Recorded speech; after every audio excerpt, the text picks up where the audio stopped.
दोस्तों, हम सभी जानते हैं भगवान भोलेनाथ कितने भोले हैं और इन्हें प्रसन्न करना वो तो बहुत ही आसान है। मात्र एक लोटे जल से ही भगवान भोलेनाथ प्रसन्न हो जाते हैं।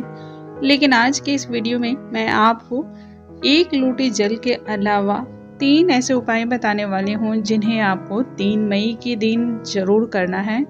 और यदि आप 3 मई को इन उपायों को करते हैं तो जीवन में ऐसा कोई भी संकट, ऐसा कोई भी कष्ट या फिर ऐसा कोई भी दुख नहीं है जो समाप्त न हो सके। भगवान भोलेनाथ बहुत जल्द इससे प्रसन्न होते हैं। अपने भक्तों की हर पुकार पे वो दौड़े चले आते हैं। उनकी नजरें हमेशा आप पर टिकी रहती हैं।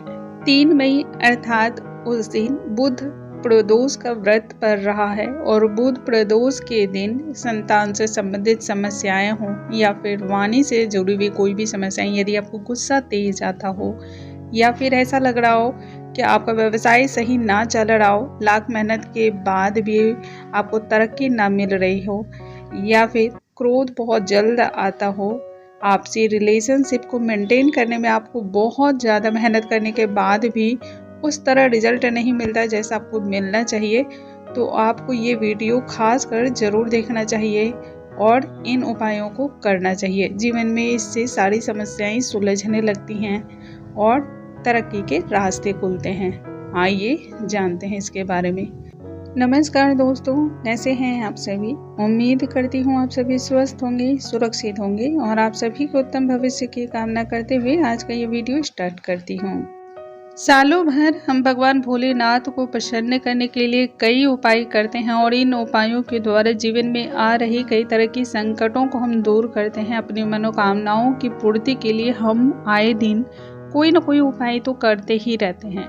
लेकिन आज जो उपाय मैं बता रही हूँ दोस्तों, ये बहुत ही छोटा सा है और इस एक छोटे से उपाय से जो रोज़मर्रा की आपकी टेंशन होती है या फिर आपकी कोई मनोकामना होती है, उन सभी को आप पूर्ण कर सकते हैं। वैसे तो आप सालों भर भगवान भोलेनाथ की पूजा करें, इससे अच्छा तो और कुछ हो ही नहीं सकता है। जीवन की हर परेशानी का अंत होता है। लेकिन यदि आप प्रदोष व्रत का पालन करते हैं या फिर पशुपतिनाथ व्रत का पूजन करते हैं, इससे भक्तों पर विशेष कृपा की प्राप्ति होती है, भगवान की विशेष अनुकंपा मिलती है और जीवन के सारे जो भी रुके हुए कार्य आपके होते हैं वो पूर्ण होते हैं। भगवान भोलेनाथ हर तरह से अपने भक्तों पर कृपा रखते हैं।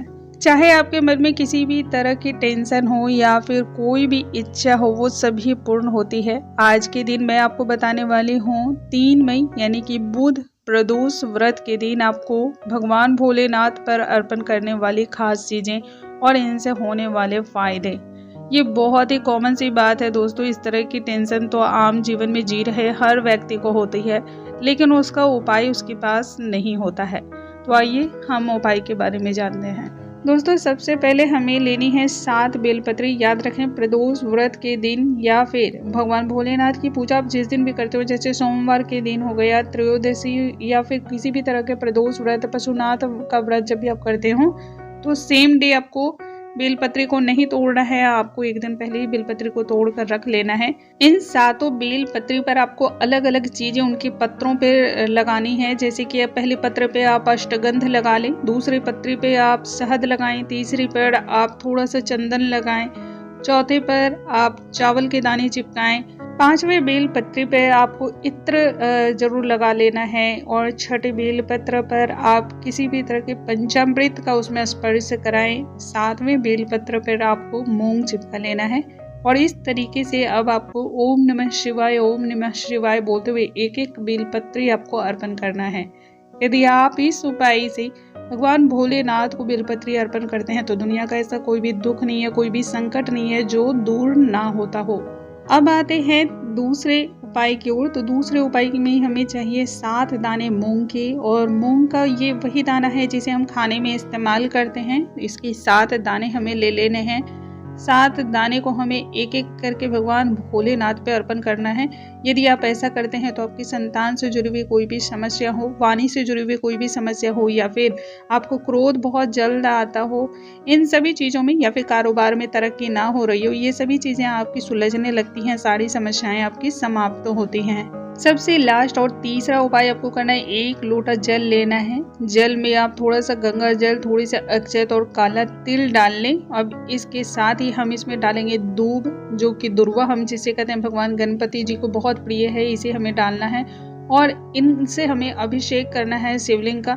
यकीन मानिए आपके जीवन में तमाम तरह की मुश्किलों का अंत हो जाएगा। और इसके साथ ही दोस्तों, यदि आपको किसी भी तरह से ऐसी लग रही हो कि कोई भी काम आपका बनते बनते बिगड़ जाता हो, बन नहीं पा रहा हो, या फिर काम बनने में अड़चने बहुत आती हों, तो इस उपाय से आपकी सारी अड़चनें सुलझने वाली हैं। यदि आप इन उपायों को करते हैं तो भोलेनाथ की कृपा से सारे काम आपके बनेंगे, किसी भी तरह की कोई भी उलझन नहीं रहने वाली है। इसके साथ अब आपको ये जानना बहुत जरूरी है दोस्तों कि ये चीजें आपको अर्पण कब करनी है। तो दोस्तों, प्रदोष काल के समय करनी है, यानी कि 6 बजे से लेकर 7:30 बजे के बीच में आपको ये काम करना है और तभी इसका ज़्यादा फायदा मिलता है। वैसे तो आप कभी भी अर्पण करें, आपको इसका फायदा ही फायदा मिलता है, लेकिन यदि आप इन समय का आप ध्यान रखते हैं तो आपको इससे और भी ज़्यादा मिलने वाले फायदे होते हैं। दोस्तों, मुझे उम्मीद है आज की ये जानकारी आप सभी को बहुत अधिक पसंद आई होंगी। ऐसी और भी जानकारियों के लिए हमारे चैनल पे आप बने रहें। अगले वीडियो में एक नई जानकारी के साथ फिर से मिलूंगी। तब तक के लिए नमस्कार दोस्तों।